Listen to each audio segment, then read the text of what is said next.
Boom, and we are live here at the station of decapitation without your head. I'm Nasty Neal. I'm joined by the fine folks of Creature Fear, which I saw at Buried Alive Film Festival. We have director Manny.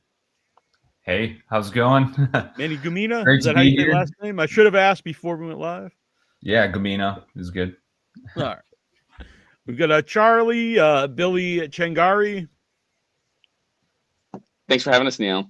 Also, Yeah. Shingary. I don't want to be that guy, Gary. but All right. Shingary. Yeah, thank If you I was for. professional, I would have asked before we went live instead of just Don't worry about winging it here. And Paul, Jared Langwinski. Got it. All right. 1 for 3. And before we start, this is pretty wild here. Thank you, Jay Wolfenstein. Sent $100. Hey, thank you very much. Help support the channel. Asking shall receive, friend, for speaking the absolute truth. All right. Well, thank you. I appreciate that very much. All right. So for people not aware yet, can you give them an idea of what Creature Fear is about?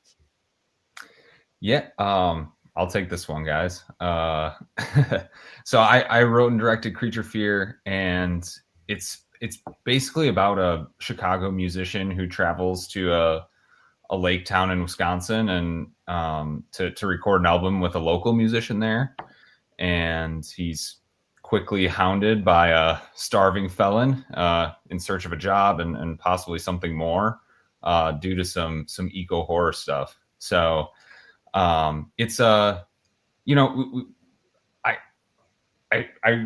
came up with this idea during like COVID-19 lockdowns when my family was quarantining at a lake house up there, and we were walking on a road, and there was like, as everyone was during that time, it was so crazy. It's like all you could do was just like walk on public streets to get out of your house. And there was at the time in that county, there were 0 cases of COVID.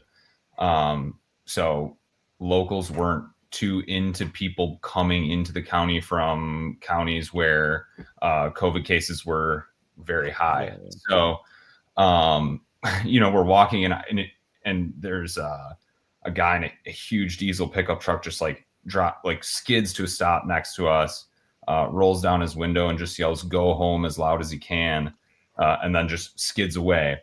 And it sort of like gave me this idea of like, there is such a dichotomy between the economic circumstances, the lifestyle circumstances of people who travel to lake homes from like the city, whether it's in Wisconsin, it's like either Chicago or Milwaukee or Madison, and then the locals who like live there year round. So I that idea just stuck with me for so long, and I just kept writing script after script with like those locations in mind, and eventually landed on Creature Fear. Then we went into production in 2024, and now we're on the podcast, having had our world premiere.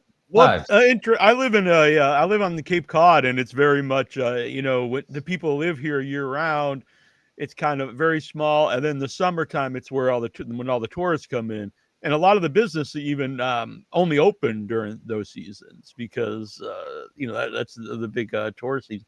But I remember when I went to New York in the Catskills, and the hotel we stayed at, it was weird because it was, I don't want to say like wrong term, but it was like very rural people who like, I don't think there's like a school there or anything. And and then these hotels, and it was a very weird like feeling to be there. And you could tell like they weren't like really into like regular, I don't say regular people, but people from out of the state coming in. It was just a strange feeling. Yeah. It's for like I love Jaws, right? Like, I think Jaws is I live near where it was filmed. Okay, yeah. You said Cape Cod, and I feel like that has a little bit of similar themes with like the locals versus like Brody being from the city or whatever. Right. So, well, cool.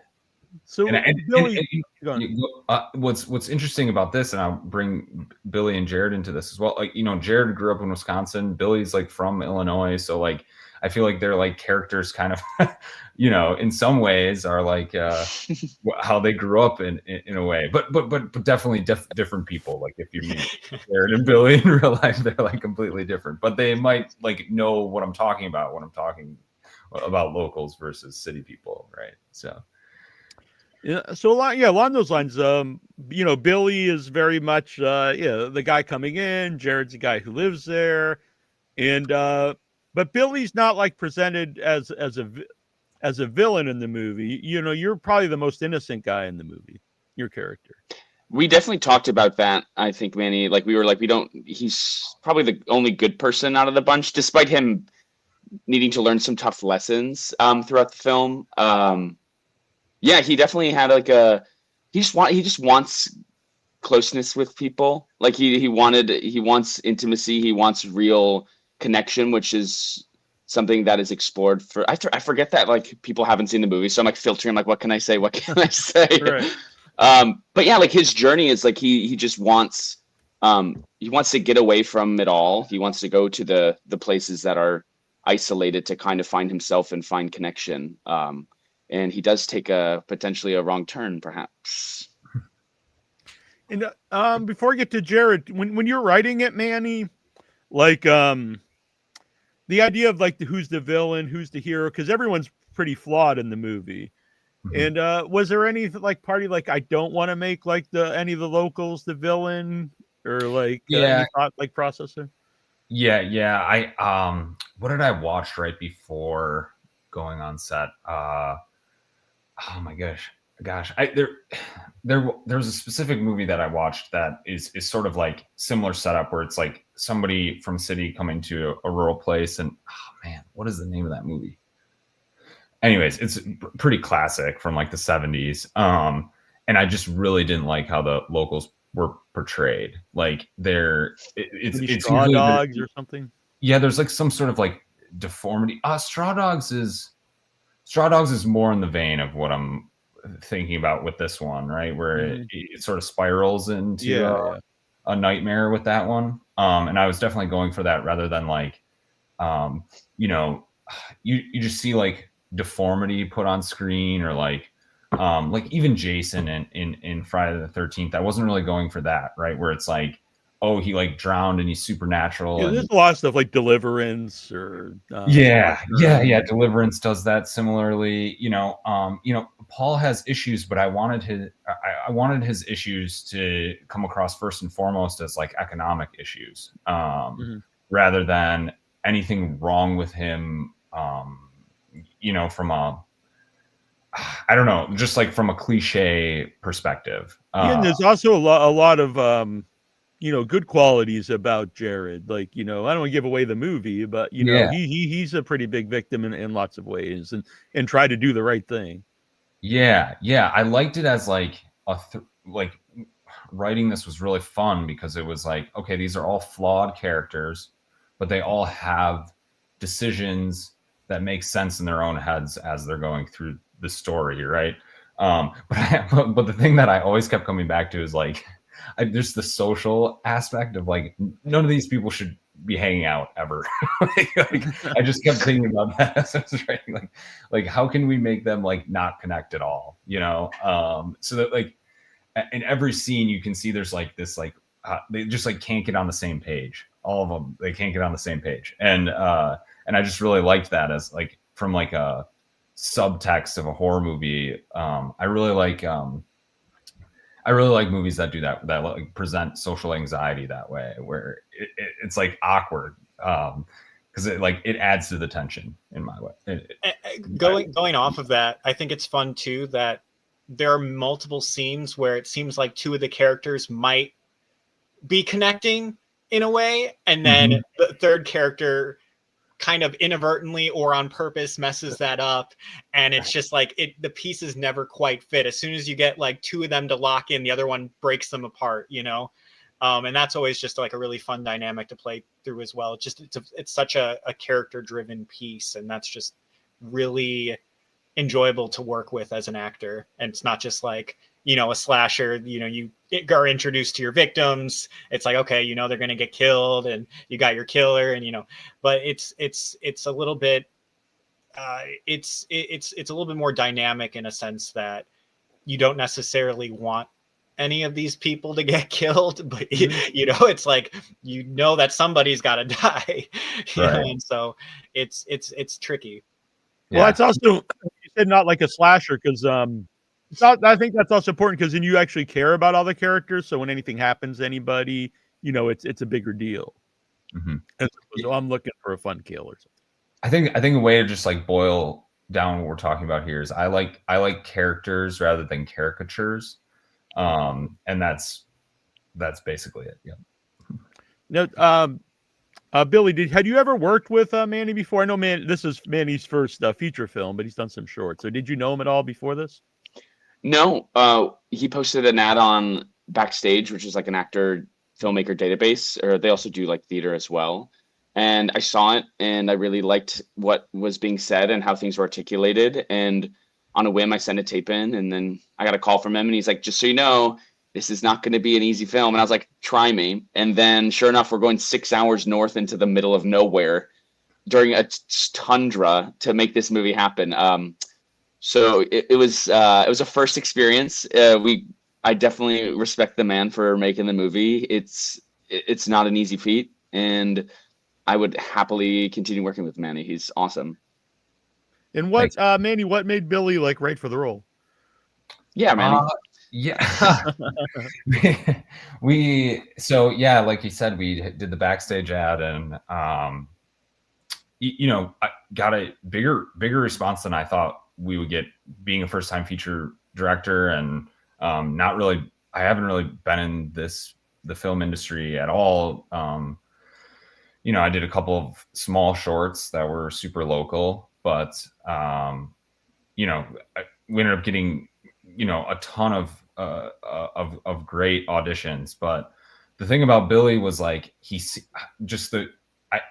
seemed like the most professional and up to the task. Like there was what was really important to me is what you said, right? Where I tried to lay out expectations as best as I could, where, this is going to be hard. Like, this is going to be very hard. We're going to, like you said, 6 hours into the middle of nowhere, down a back road, 15 minutes. And there's no cell phone service. There's no running water. And we're going to be out there basically all night. That it was a couple days on the shoot, and then we're also just going to be living where we're shooting.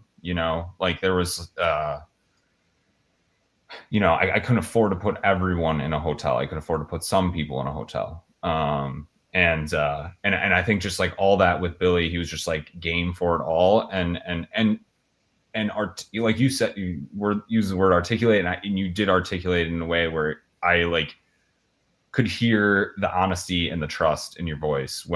After I did all the self tapes, like, I had a phone call with like the final candidates based on the lines that they read. And I think the phone call gave me everything I needed to know. Cause I think this shoot was as much about the creative as it was about just like the endurance of it too. So yeah, I was thinking as a producer, assistant director, and director at the same time, and I think it was a benefit. I think we had a great shoot.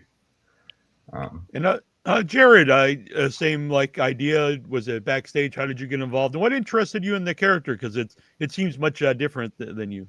Yeah, Backstage as well. What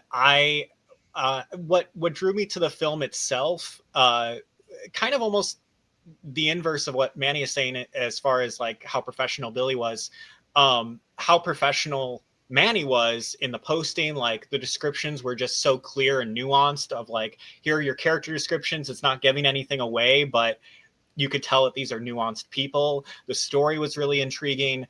There was an aspect, like I don't live in Wisconsin anymore, but I loved the idea of kind of entering into Wisconsin culture in that way, and all these other factors. And so those aspects of the story are kind of what enticed me the most. But kind of what you're saying about how Paul is a very different person. I initially auditioned for a different character, and during my callback, Manny actually wanted me to read for Paul. And at first, I thought that was kind of like, I thought I was kind of a lost cause at that point, because I was like, this is a cool looking character, but I don't think I'm going to, have the traits he's looking for, or whatever that is. And so I kind of, I still gave it my best shot, and it all worked out. And in the grand scheme of things, I'm incredibly thankful that that's where I ended up playing Paul instead, because it was, a great challenge. It pushed me in different ways. It forced me to learn a lot of things very quickly. And it really invigorated me as an artist to kind of put myself where I need to be for that. And so, since Jared, tried out for a different role, what was it about him that you were like, oh, I think he could be Paul? I saw that he was a great actor first and foremost from like the first audition, and then there was something about like you have I love faces, right? And I think Jared had this face that I think could transform into someone that could be frightening. And Jared is like just not that person in real life. So but I just saw like what you were doing with your eyes and things like that in the self-tape, where I was like, okay, this guy could really push himself to be far different than he is in real life, and more of this. I don't know. Do you agree with that, Jared? In a way? Yeah, I don't remember exactly what you said to me at one point. It was like something about like, oh yeah, it's like a certain type of thing, like like it's like a Steve Buscemi kind of like facial, where it's like, and I had to like I had to work through that a little bit, but I was like, I was like, Hey. what? No, that is cool. I'd much rather. I love doing different things. The last thing I ever want is to be typecast. And so anytime I get to do something weird or different or exciting, I'm glad I fall into that thought for people. Right. Yeah. You have a character actor thing going on where I feel like you could play a lot of different roles, but I think, and we've talked about this. It's crazy. Like Jared now recently just keeps getting cast as villains. but I know you can do more because I saw what you did in the other thing, and I didn't mean to do that to you. So Jared is just a great actor, and he comes to the set so prepared. Honestly, all the actors did, but I just like talking with Jared through his process. Like, I hosted a little podcast for like all of our casting crew for this feature, just to like as a behind the scenes content thing. And we just talked about like, what did you do to prepare? And like Jared did all these things that like I was not expecting actors to do coming onto the set. I said, hey, please be prepared. We're not going to have a ton of time. But like when you're getting down to like, I'm going to move my eyebrow this way at this moment of this scene, and knowing exactly like what page that's on and what line of the script it's on, like it's incredible. Like I was just like, and you guys are just such professionals. I'm worrying about my own stuff. So like to like have actors come that prepared for you, it speaks volumes to who they are as people, and then just how much they brought to this film, and then just like how grateful I am that I chose you guys to be on it. So you said you guys like stayed where you were filming, so did you like stay in the house? Like yeah. Okay. So a lot of us stayed in the lake house, and then Paul's compound is sort of like 3 hours north of that location. So we rented an Airbnb that we all stayed at that one, which was pretty funny. It was like very fitting for the movie that we were making. There were just like deer taxidermy, like all like Oh, wow. so much deer taxidermy all over Every wall in the living room was just heads of deer and one bear. and one bear, yeah. but yeah, and so for like, you know, Billy was talking about the tundra, like, you know, we wrapped shooting at a road at the first location, which was like the lake house place, and then we had to travel 3 hours north, like sort of in the evening, and it had been raining like in the late afternoon, and then it started getting cold, and that turned to snow, so it was like ice underneath and then snow on top, and we drove through that. We you know, there's some stories that I should probably not tell on mic, but but we all made it to the Airbnb, and we were all just like happy to be there. But the next day we couldn't shoot because we couldn't get back to the location because of that thing. So, you know, there were tears and everything, but we, you know, I was able to raise a little bit more money, and we were able to shoot that weekend, I think it was like 2 weeks later or something like that. So, went back and stayed at that same Airbnb. But yeah, I don't know if that answers your question. Yeah, no, and just personally, my first feature film, we all stayed together. We rented a cabin, and it was a really bonding experience too when everyone's there. And we were in an area like you couldn't get delivery, so we all had to cook, and you know, you live there for over a week, and it's something you remember, and everyone becomes, you know, pretty close friends. Right. Yeah.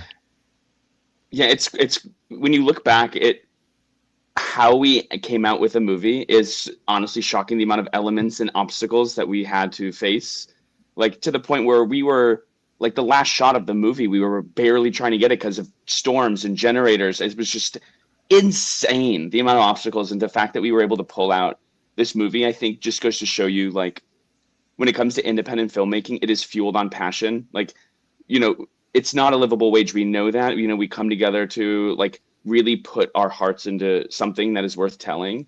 And I think that translates with any good movie. Like it was, again, the elements, the weather, but we still showed up. The crew were all champions. Without any of them, the film potentially could not have been made. And that's why I love like working with independent films like this, because, you know, there's a lot of heart, and it just keeps us all motivated. Like, well, if they can do it, then why can't I do it? And we just really helped each other, you know, get through it, make a movie. And now, yeah, we're bonded, and we're all very close because of it. Mm-hmm. It was I was just saying, even though it's a, you know, you say low budget independent film, it has really high production value. It looks really good. Like, it's filmed really well, and the audio is really good, which I think is something that can take away from a movie, or elevate a movie if the audio is really good. It's like, oh, this is a professionally shot movie. Yeah, thank you for that. That's high praise. There's a lot of amazing craftspeople that worked on this movie. Again, surprised by that. Not just the acting, but like the people behind the scenes who, you know, brought their best and made sure we got what we needed, sound wise, you know, camera wise, everything.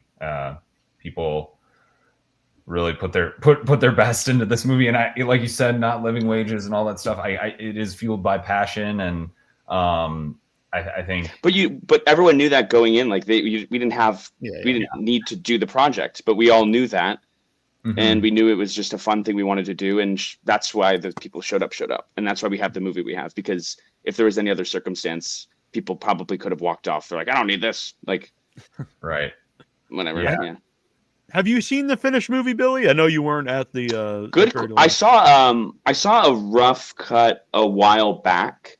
It wasn't really a rough cut. It was a finished product, and I loved it. To sit through and watch it from front to back, I have not. I was just talking to Jimmy, who plays my roommate, literally 5 minutes before this. We still are very close. Go figure. And he's like, I want a copy of the movie, because he couldn't make it to Atlanta either. He's like, I need to ask Manny to get a link. So Manny, if you want to send it our way, we can definitely watch I didn't know it. all the cast and crew didn't have a link yet. Man, I will definitely. No, it's okay. I don't mind it at all. I was waiting to see it in theaters. I think that's just super special. Your first chance getting to see it was like in front of an audience. I'm waiting for that. Hopefully we get to have another opportunity like that soon. Yeah, I hope you do, because seeing it at the Plaza in the L'Enfant was amazing. You know that I was on set of another movie, and I was showing off that Creature Fear was next to Begonia on the marquee. I was like, "Look at that movie!" Like, it was very cool to flex like that. It was awesome. Yeah, I love when that happens on the marquee. Yeah, in Atlanta it was Begonia and Frankenstein, so it was it was good. It was good company. So Jared, you were in Atlanta. What was it like, to see your movie, obviously on the big screen, but with an audience? Yeah, I mean, I once again, kind of as they're saying, the theater was beautiful. Like, I mean, it had such a great atmosphere to it. It was like classical, but it also felt very fitting for a horror movie, just with the lighting and everything. And as far as like seeing on the big screen goes, it's so nice because there could actually be moments where I'm sitting watching this movie, forgetting that like I'm a part of this for a moment. It's just like, oh yeah, I'm just like, I had moments where I was like, oh, I'm just watching a movie at like a feature film on the big screen, and then I would kind of snap back here and there and be like, oh yeah, this is what we all worked our ass off for.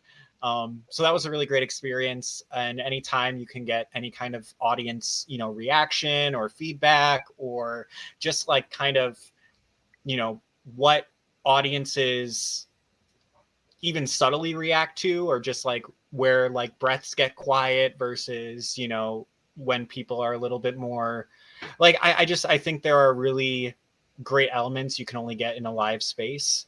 And so I'm really glad that I had this opportunity, before it goes wherever it goes.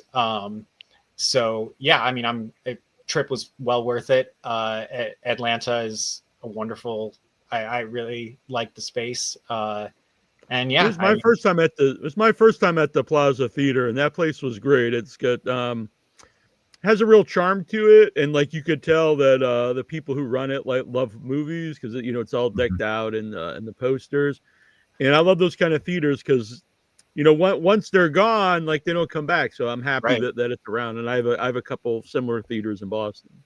Yeah, and oh my god, the inside! Oh, knocked over the inside is incredible too, just like you said, with all the posters of not just horror movies but all sorts of great movies, including some of my cult classic favorites, and then there was like this like arcade in there that was really cool. There's just like a lot of great elements about that space that just made it a very lively place. There's a photo booth in there that was like very vintage, and there was just like all sorts of fun stuff in there, and it was a really great atmosphere. And you're in there with so many people who are excited to see what they're seeing because they're involved in some way, shape, or form, most likely. And so there was just like a lot of positive energy, a lot of optimism, it was just really easy to talk to people. So I mean, those are all outside of kind of the question of what was it like seeing the film, but I think the atmosphere really. Yeah, that was going to go next, though, is the idea of playing a festival. Like, what's the importance of that? And Manny, I know you've done shorts. Did you play those at festivals, or was this your first festival experience? No, I would say those shorts. I didn't necessarily like finish them. Like, okay. I was editing myself, and I didn't go through like a whole color grade process, or even with a sound designer or any of that. I was kind of doing everything on my own, and trying to adjust trying to fake being an audio engineer is like not an easy job. So I respect everyone who does those crafts, and I think like, yeah, those movies were just like missing a lot of elements that like festivals need to get programmed. So this was literally my first festival experience, and it was everything I could have asked for, to be able to play in that theater to strangers. Like I've I've obviously like watched this movie like a million times on my own on a laptop or on my TV screen. And, we had like one friends and family screening, but you're not getting like the true audience reaction from that. People are picking up on elements like there's just so many people that recognize the locations at that friends and family screening. So then they're just like guffawing at the locations that are on the screen rather than like the subtle elements that come out on the big screen, like the way an actor's head will tilt or react to a certain line. And you can hear it in the audience. And there's that was just like the best part of this was just like, oh, they're laughing where I wanted them to laugh. They're like, screaming out when I want them to scream out. It was like not the whole audience. We had a small but mighty audience there, but like, just like it's so gratifying when it's the intention is coming out in practice. So, yeah, and after being there, maybe it's too early yet, but what do you think the importance of being at a festival? Not just seeing the movie, but the interaction with people. Well, being my first experience, I don't know if I'm like the best to speak to this because it still feels like surreal in a way to have screened somewhere, and we hope to screen in more places. So maybe I can defer to Billy. He's had more movies run the festival circuit. Like, what do you think the importance of it is? Well, I was just assistant directing a shoot, and about 70% of our crew were people we met at film festivals. So as a filmmaker, it's very easy to network when you have a product. Like when you're an actor going to film festivals but like aren't in anything and are trying to network, or you're a filmmaker but haven't made anything, it's kind of challenging to like, I swear I make movies, but when you make something you're proud of, it's very easy to build your team. I have really good advice. It's like, don't get on the Scorsese or Quentin Tarantino trains. They've left the station. Get on the ones now.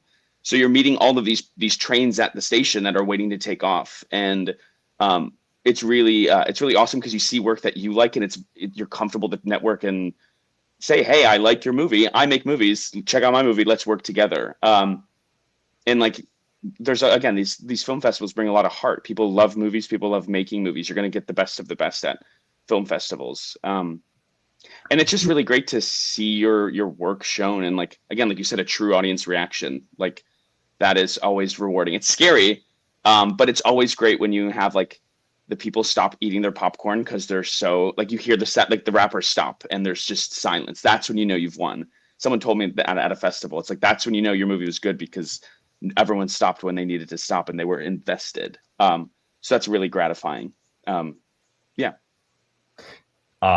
Yes. Okay. So now that you've said that, I do have more of an answer. Like with this one, I wasn't able to stay for the whole time. I had a wedding on Saturday that I had to get back to. So I wasn't able to see a lot of the films, but I reached out to those filmmakers who were playing on Saturday or the ones that I missed. And I asked if you want to do a link exchange, and then, always the thing is like, sure, but please don't share, but watching some of these movies, I'm like, oh, it gives you like I don't know, it gives you like a barometer or whatever, like, oh, because this is my first time doing this. I have no idea how good or bad it is. Right. But like when you compare it to some of these other amazing filmmakers that are at this film festival, you start to see like what elements everybody and all of our movies are so different, but there's definitely like a level of craft with each one, or there's like a shtick that stands out. There's always something that stands out, and I think like having that open forum to be able to see the trains before they leave the station is super amazing to get in at that ground level at some of these. Like this is where you see films for the first time, right? Whether it's like the huge Hollywood level, whether like, like a Telluride Film Festival, or whether it's, more of a mid-level, like what we were at Buried Alive. So, yeah, it's really cool to be able to see films before they're like released to the public, Yeah, and I really like the mid-level festivals because there's a real community feel there. You could tell like people come there every year, and everyone's like really supportive of everybody, and then there's new people coming in and out. It was I had a great time at the festival. Yeah. Jay Wolfenstein, Manny, Jared, and Billy, congrats on the movie. Looking forward to seeing it. Thanks, Jay. Thanks, Jay. Let's see here. Troy says also he can't wait to see it. Awesome. And Jay, what's everyone's main influence as filmmakers? Well said, and actors. What was your main go-to inspiration for this project? Do you guys want to we'll start with Jared here. Yeah. Sure. Gosh. I mean, with when it comes to filmmaker, like director kind of aspects, it's like I don't follow directors to a T in the sense of like, oh, I'm a really big on this director and I see all that. Like when I see something I like it kind of a thing. But as far as influences as an actor, I feel like I'm always getting impressed by different people. And I know that's kind of a generic answer, but I don't have like a go-to, this is my favorite actor, I watch everything they're in, or, anything like that. I really love projects that have, how do I put this? That just have atmosphere or feeling to them that just makes you think of something you didn't think of before, as as simple as that is. Just stuff that affects you. I mean, of course I also love, sometimes just simple cheesy comedy, or an action flick here and there, or slashers and everything. I'm not necessarily like drawn to a specific thing. I really like variety. As far as like the character itself of Paul, I had a lot of influences and inspirations for that. I watched a lot of northern Wisconsin dash cam footage of a lot of various stages of drunk individuals, not just to work on the accent and the physicality, but kind of getting into a mindset of how do I think these people got to where they were, right? And so it's like mixing all of that with the great script work and character relations and everything. And then even just for like random lines or intentions or, looks, there are just, I grab so many pieces from so many different things and kind of just make a new person. Cause ultimately, like who we are as people, we're influenced by so many people growing up, in all these little tiny ways. And so there's like, for example, like there's a line where I was very inspired by this specific interview from the 1990s with Roddy Piper, WWF wrestler. Like there are just all sorts of little bits and pieces of things that kind of influence what I'm doing. And so it's hard for me to, I guess, be specific, unfortunately. What's the line? What's the line for that one?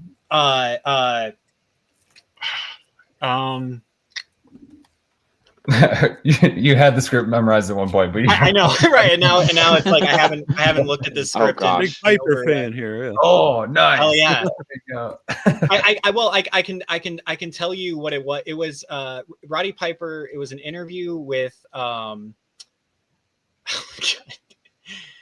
Bill Meyer, I think, or it was like this whole thing, and like he was like giving the wrestlers shit the whole interview about it like not being real and all that, and Roddy Piper just had like such this Bill like, Maher, maybe like from yeah from and he like Roddy Piper was like politically so incorrect, quick. I think.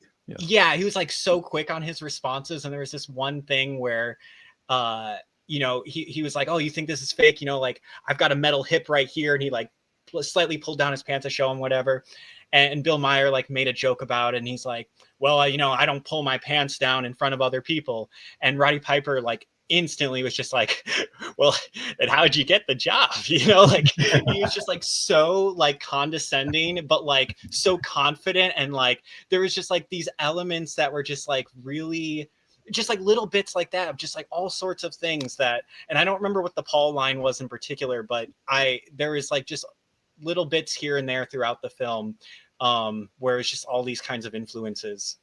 Question got a little off That's track, all right. No, that's but fine. the short answer is I don't have like a specific answer, but I find enjoyment out of a lot of things. I'll just say that. Billy. Tough to follow. I mean, you have like a kaleidoscope approach, which is cool. I think for an influencing, what influences me as a filmmaker, whenever I see something out of the ordinary in my life, I'm like, my brain says, how can I make this into a movie? And I just expand the world. Like if anything, like my attention goes to it. It's clearly something is happening. So define that and then expand on it. And it's just something I just do every day. Like it's just how I think. It is fun. You have a lot of ideas, and I do think the ones that stick will keep popping up back into your head until you make it, and then you have room to make up like new thoughts and things. But there's some movies that have spawned from just things that happen in my day to day. And then regarding Charlie, my character, I think my always approach is I try to parallel my own life with my characters, because the driving force to make it have even more heart is to find things in my own life that I can put into the film, like what each character represents to Charlie, and like how does that relate to my own personal life? What is the parts of Charlie that you can relate to the things that I'm going through, I guess, to some degree. And thankfully we have like a veil of like characters that allow us to mask those things. So Charlie's going through something that's more on the screen, whereas I'm going through something that I'm working through, and I think that's what for me makes a more grounded real role, and it feels alive, I guess, for me. So I guess my own personal life influences me. Yeah. For me, I'm influenced by movies mostly. I think like I told the story at the beginning of like where the genesis for this came from, but it is interesting how things evolve though. Like I talked about like the eco horror part of this, and that was literally an insight that happened on set. And it was just like all we had to do was put two and two together from where this character starts to where he ends, and like, oh, like that is the cause, right? And it's ingesting diseased venison, right? And it's so interesting because it was Rory who our gaffer, who we were taking a drive, and he's like, does Paul have prions? And I was like, I've literally never thought about that before until right now, and that makes so much sense. So honestly, he should get story credit. I'm shouting him out here for that purpose, but it is so interesting. I had it as more of like an economic motivation to begin with, but like I think there is like a very scary element here where I've been going up to these Northwoods hunting since I was a kid, and you can just see like the landscape changing over like a couple of decades of going up there. And then we keep getting emails like from the DNR over and over again, like get your deer tested for CWD, get your deer tested. And even my one hunting experience where I actually shot a deer, the deer acted extremely weird before I shot it. So I like there's just like all of those personal elements that are going into this story from an influence perspective. But then just from a movie perspective, it depends on what element you're looking at, but like I was very influenced by the ability to shoot a 5-star indie movie that is the Texas Chainsaw Massacre on like that budget. Like I just was thinking like, how can I make my own Texas Chainsaw Massacre with like limited locations, same amount of frightening elements going on without having to like punish you with like super special effects. Mm-hmm. I also thought about like The Night of the Hunter, Raw, the Julia Decarnu movie from France. A Star is Born, obviously, with all the musical elements and like trying to make it as a star. Fargo, just because of the setting and like the accents and things like that. Blue Rune as another like fumbling revenge story where nobody really knows how to fight, and there's like violence on screen that feels awkward. And then just I think like Ari Aster's movies from like the social anxiety perspective, Midsommar and Hereditary in particular, and then just like the sound design element with those movies as well. I was really trying to lean into, because the first time I watched Hereditary, I had like this, I feel like my like body was like locked into the chair and like I could not move. And I think it was all because of the sound design. The amount of tension that movie brings from like a scene to scene basis and like the build. And we were really trying to do the same thing with this movie from a sound design perspective. I like that you have a lot of different stuff there, not just different types of movies, but you got older horror movies like Texas Chainsaw Massacre, and modern stuff. Because sometimes I have there's horror people who say there's nothing good like new. It's all they're obsessed with like 70s and 80s horror movies. But I think there's like the last 20 years has been like a great time for horror movies. Mm-hmm. Oh yeah. I mean, I think I think one of the first horror movies I ever saw was Saw, and that also wrecked me. I was like, I think I was probably like 10, and my older cousins were watching it, and like I just kept looking away from the screen like this, and eventually I just like watched him, saw off his own foot, Yeah. And it was just like, it just stuck with me forever. Like, that's horror, and yeah, so I think all of that stuff is kind of like boiling in like a kaleidoscope in this movie. So, Jared, are you a horror movie fan? Yeah, and not as much as I think a lot of the other people involved. But I definitely have my favorites that I come back to on a year basis and things like that. I will say too that getting the opportunity to do so much horror the past year has really like broadened my appreciation for the genre and my interest and everything. Just because like kind of like I was saying, there's just so many. I like pretty much every genre of film, and I would love to do every genre of film truly. And so it definitely greatly heightened my appreciation for horror, being a part of this and being a part of the community and seeing how passionate people are and how much love there is in the genre and just how many great elements there are, both, not just on acting, directing, cinematography, sound, all the great prop work that gets done. It is a really hands-on art form that is I think one of those things that even in the age of digital effects and all these other things, you really can't beat the hand craftsmanship and the love that goes behind it when making horror. And fortunately we had such great people on the design elements as well. I mean, I know Hannah, for instance, with all of the bodies and making casts of herself to be mutilated in some shape or form. It was just so enriching to be a part of that experience. What Also, are some mind of your you, go on, sorry, man. I was going to say the fun fact of the shoot, because we were at that Airbnb, a lot of the practical, if we all were, it was huge. A lot of the props were just scattered throughout where we would sleep. So you would be walking around and then you just see just a dead, like a dead person, and it would definitely wake you up for sure. If like you were walking in the middle of the night, you just find a full sized human replica. It was daunting and scary. Yeah, hopefully it was a replica. Yeah. There was Jared, there was that like walk-in freezer there. Oh yeah. That's right. I don't know. That was attached to a bar. It was attached to a bar. Like they would open up the freezer where they would cut up deer. Like it was like a cocktail bar. It's very strange. Cocktail bar and mutilated deer. All right. Yeah. Yeah. And Jared, what were some of those horror movies that you revisit? Your favorites? Sure. Well, as I guess I'll start with recent and go backwards a little.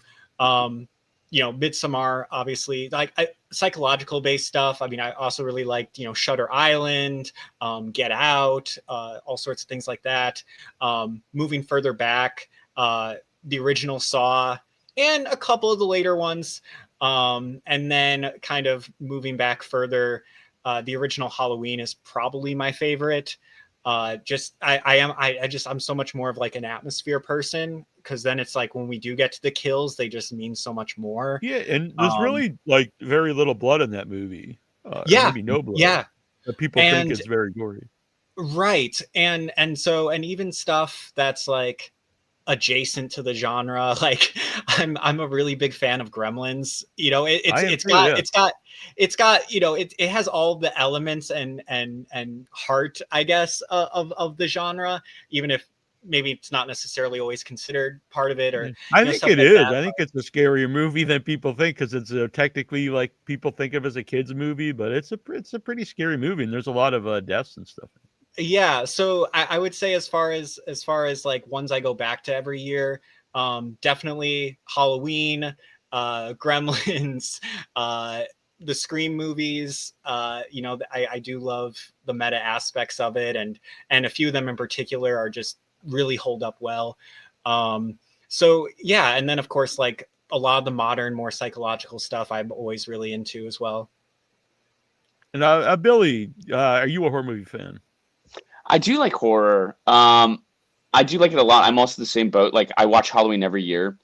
It's a tradition now. And Jimmy, who plays my roommate in the film, he's now attended it 2 years. We've celebrated Halloween together. And we always end the night watching Halloween. That's my go-to. I also really enjoy Carrie. I think that's an outstanding movie. Yeah, I think I like just like the classics. I like, Nightmare on Elm Street. I think that's a really well-made movie. And I'm kind of like a one and done most of the time, because I don't want to revisit the feeling that it created in me. And kind of like when you see movies when you're a kid and you go back, you're like, it might not be as scary, but some of those movies I'm deathly afraid of and will not revisit. And I'm scared if I revisit, it might not be as scary. So I kind of like to hold that memory. Yeah. But what I like about horror is that compared to all other genres, it's ever changing. Like, horror is now like entering like a technological, like artificial intelligence world that is daunting and scary. Like, we're constantly pushing the limits. And like a lot of horror is unknown, like a big element in my opinion. So you can always find horror in anything, really. Like, you can't really do rom-coms any other way than romance. You know what I mean? Like, that's it, I guess. Whereas with horror, you can make anything into horror, really. Mm-hmm. This was and this is and there's an interesting question, Jay. There's a lot of junk horror when making creature feature. Was there any I don't want to make that mistake kind of inspiration? But I also wanted to say that no other genre are there like big. Usually, if like as a junk, like no one's like, oh, I love to watch junky dramas, but like if there's a schlocky horror movie, it can be like a cult classic, and like people will talk about it for decades. So I personally like a lot of schlocky horror movies. That's what I like about horror. There's like I like really thought-provoking things, or schlocky, or like a big bloody movie. Depends what kind of mood I'm in. I would push back on the thought that nobody likes watching schlocky drama, because like my mother-in-law watches a ton of Hallmark movies. Oh, all right, fair enough. Pretty schlocky. I've tried to watch them with her. It's not great. It's probably not like there's an audience, though. There's an audience. Yeah, there is an audience. Is my point. Yeah. For this movie in particular, it's so easy to tip over into camp, right? Especially when you're making like a micro budget indie movie. But I think like leading up to this, I like some of that too sometimes, like the junk horror or whatever. But like leading up to this, I just kept watching like classics. Like, what makes a movie a classic? What makes a movie something that people want to return to again? So I was looking at a lot of movies that are classics that people return to: Halloween, Psycho, etc. And I tried not to watch those other ones so that I wasn't influenced by that for this. You know, it's up to audience interpretation if we pull off, if it's schlocky or not, but like that, I wasn't going for that. Oh God. Honestly, I think the best and I don't think your movie is, but I do think the best like kind of schlocky stuff wasn't intentionally done that way. Yeah, I think that's the charm. yeah, You know, as opposed to someone intentionally trying to make like, oh, this will be like a movie you grew up with that's like kind of goofy and stuff. And you can kind of, sometimes that will work, but a lot of times you can see that, you know. yeah. I will say I did a movie where we very much knew what we were getting into, and it's titled Killer Pinata. We knew exactly what we were making. Yeah. You'll find 19-year-old Billy as I think my name's Charlie in that movie too. Weirdly enough, Scott. No, his name's Scott. I think I can't remember. But yeah, those campy movies are the best. I think back in the '80s they were just experimenting with film and kind of trying cool things that like it ages. Everything ages in due time. So that's, I think they thought it was cool at one time and then it just became that way. You're absolutely right about that. Yeah, I saw Billy. Just sorry, Neal. I saw your Letterboxd review of Sinners, and you're like, "This isn't going to age well." And I can understand what you're saying with that. like Sinners could be like a little bit schlocky, but like that, all those like ending transforming elements, like it could go that direction. Like later on, when people go back and watch it, and they're just like, "What is this CGI baloney?" Well, yeah, it is interesting because, like, I grew up watching Siskel and Ebert, and I'll go back and rewatch them because it's something I grew up watching in the '80s. And like, there'll be like these huge movies that were up for Oscars, whatever, and I'm like, man, I either don't remember this at all, or like I remember it, but no one talks about it. And then there'll be like, you know, some weird horror basket case or something, and it'll be like, oh yeah, this is a movie all like horror fans still talk about, you know, 30, 40 years later. Yeah, it's funny how stuff like grows in estimation or decreases in estimation over time. But yeah, and it's like, I don't know. I love Sinners, but now you say it, I don't know. We'll have to wait and see. And yeah, I love that movie too. But your point was well taken, though, Billy. Like I could see, now that you said, like when you said that, I was like, oh, I could maybe see that. You know, I mean, like as long as you make a movie, like since like entering in the filmmaking world and making more films, it's so hard. So for people to like, to, criticize movies, like I try to see good in all of everything.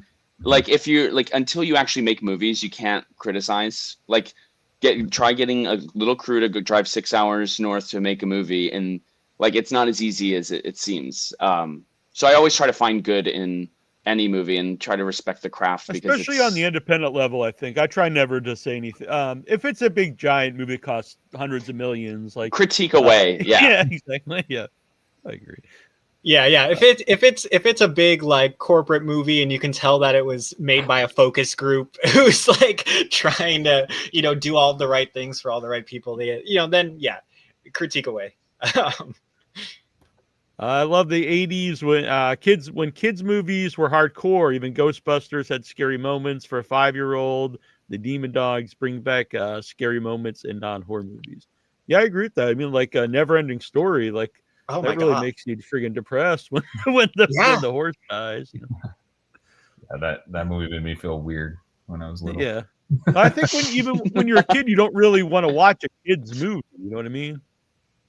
I think there's something too about, I mean, just any of those like Henson-esque, like dark fantasy kind of movies, like Never-Ending Story or like Labyrinth, Dark Crystal, like those kinds of things where it's just because everything is so handmade and like they put so much effort and time into crafting it, like it creates an atmosphere where, I don't know, there's kind of this element of, in the way that when like a little kid goes to see the Easter Bunny for the first time or something, where it's like, this is supposed to be a good thing, but there's something a little unnerving about it. I think those types of movies kind of create a similar effect in many ways, because they put their all into the craftsmanship. And I think some of that does get lost going into kind of the digital age, if not done really, really well, because now there's kind of this separation that you have to cross.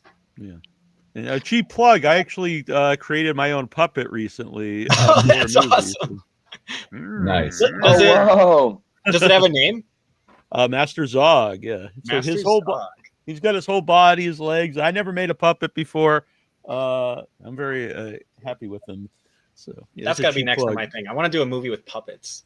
Yeah, so yeah, that's my next movie, Arbor Day, and Nice. gonna be filming in the spring. But and it's Cool. all hand sewn, all handmade. It was and he's more popular than me. He's booked at a festival in January, and he's gonna be in a different feature film next year. I'm getting jealous of my own puppet. Just signed with CAA. Exactly. Let's see. I'm always a sleepaway camp. I'm a fan of sleepaway camp sequel, silly, stupid, but hilariously great. Yeah, there's a lot of like silly horror movies that I love. Jason Goes to Space. Yeah. Yeah, Jason X. Crazy. anytime you take, unless it started in space, but anytime you take a franchise and you shoot them into space, I don't necessarily think it's a great idea, but I'm there for it. Yeah, I don't think we'll ever see a Creature of Fear in space. I don't think. No. So where does Creature Fear go from here? Yeah, we're sort of in an in-between stage. I think we haven't been accepted to another festival yet. I have a number of submissions out there. But yeah, I hope to do like a Midwest premiere and then figure out distribution from there. But yeah, that's the goal right now. So just building up stuff like this. Thank you for having us on, Neal. Yeah, of course. And not to get ahead of yourself, because obviously you're working on trying to get Creature Fear out there. But are you working on anything like currently, like your next film or writing anything?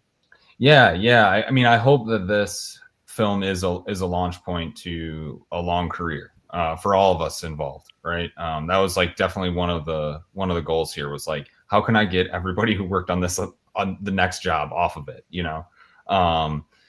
and still to be seen. I think some people have booked some other stuff. Like the editor of this one booked another feature to edit off of this movie. For me personally, I think of myself as a writer first. The first thing that I wrote was a novel. And then, so I just keep plugging away at scripts. Like I have a script right now that I feel really good about. It's very personal, to my own domestic family life. And, but yeah, with a genre element. And I want to get that one off the ground. So we'll see what happens. But yeah. Jared, are you working on anything currently? Then we'll get to Billy. So. I'm in between things right now. I just so Creature Fear was my first feature. And I just in August I wrapped another horror feature that I believe is coming out next year. That one is called Solstice. I'm not a killer in that one, which is great. But aside from that, just like mostly shorts here and there, just kind of tossing my stuff out there and doing auditions, that kind of stuff. But yeah. And Billy. First off, Manny, it's so casual. Like, yeah, the first thing I wrote was a novel, as if like it's what people just normally do. Right. I was like, okay, sure. If I can get a single script completed, that's enough. I'll pat myself on the back. I just worked on. I have a group of people. We make movies, and we just wrapped last week in Iowa. It's called Odd Duck. It's an absurdist piece, dark comedy. A girl comes home from education to find a man has weaseled his way into her family life and is trying to take over the house. So it's a film that takes place over a dinner, and I have a feature that just got released. You can rent and stream. It's called Year One. It's a coming of age story about a girl going to college, and it raises awareness to mental health and how it's okay to not have the American Pie college experience. That movie's good. And now, by the way, thanks. sorry. I appreciate it. And then I'm just again like collaborating. We have some scripts writing that we're writing. I I have a few ideas that expanded into features that I'd like to potentially shoot way down the line, but these are all just things that we're sifting through. Always Very work. cool. Yeah. And so I have to ask this here because they spent $4.99. It's got nothing to do with the show, really.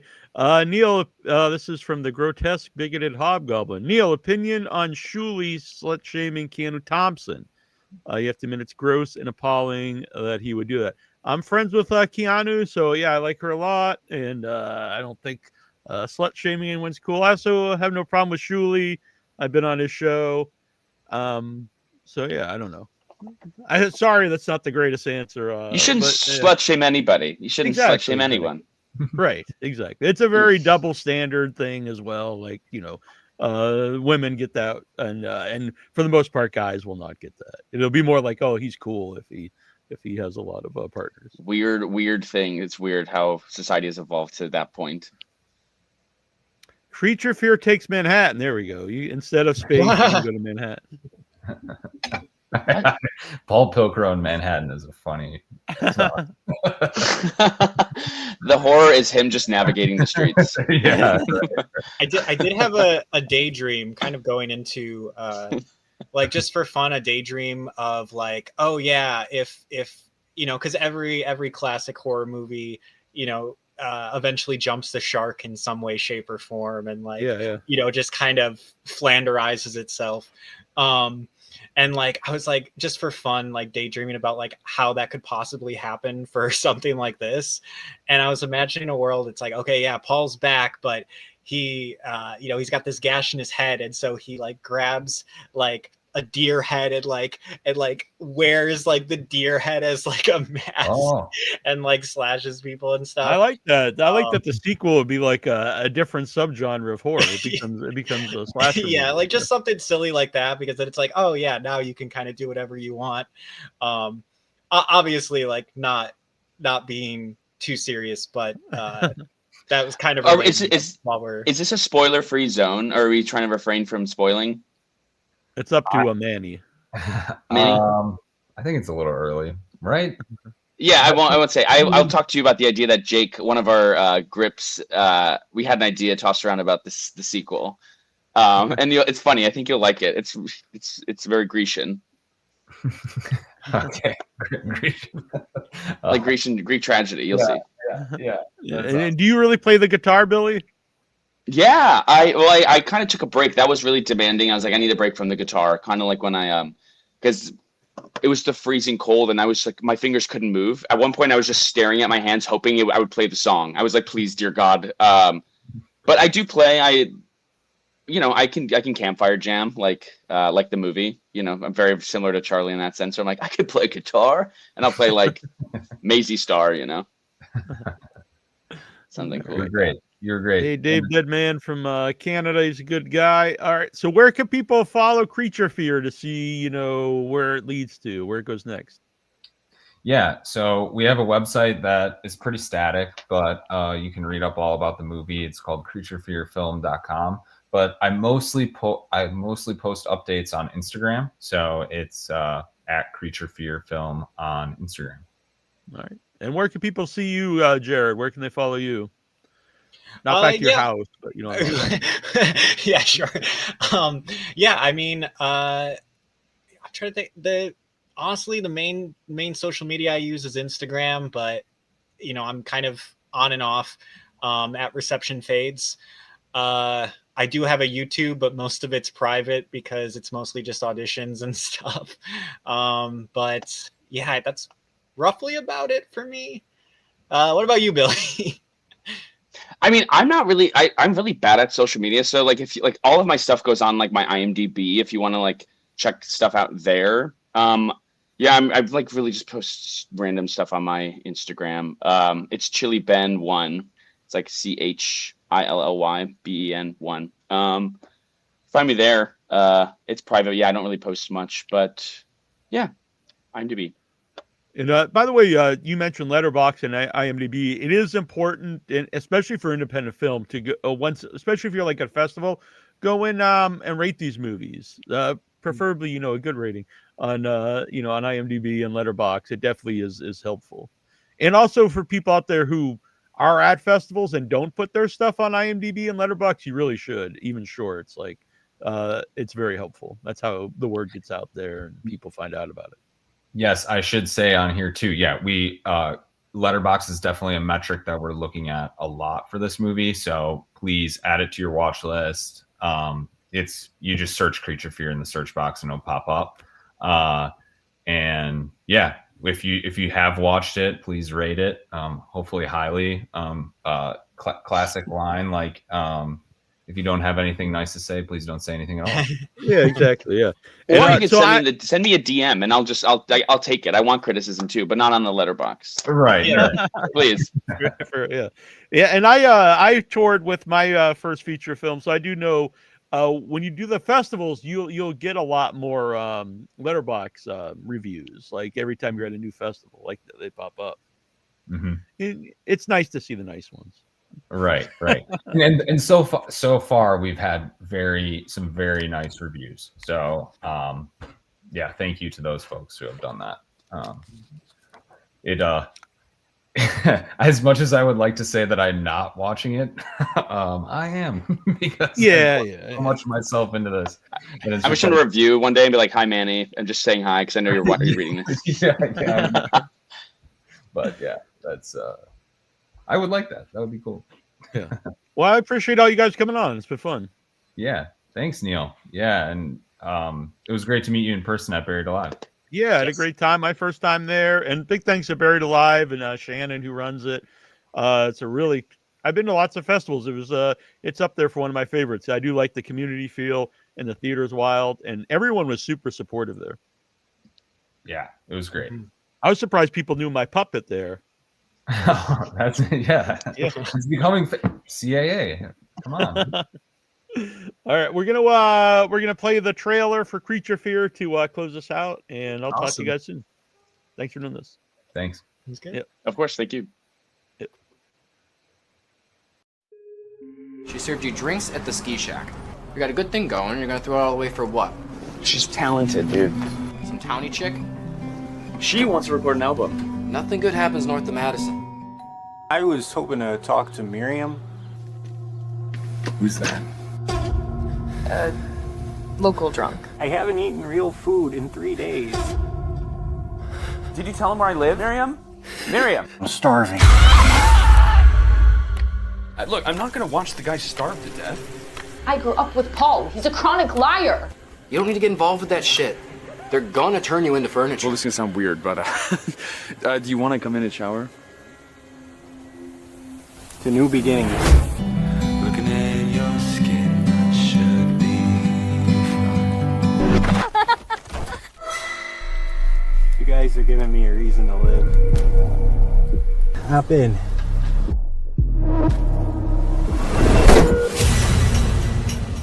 What's your emergency?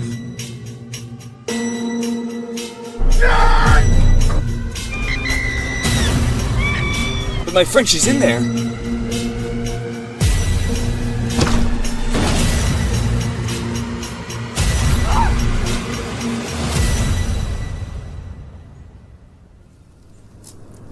Dumbass.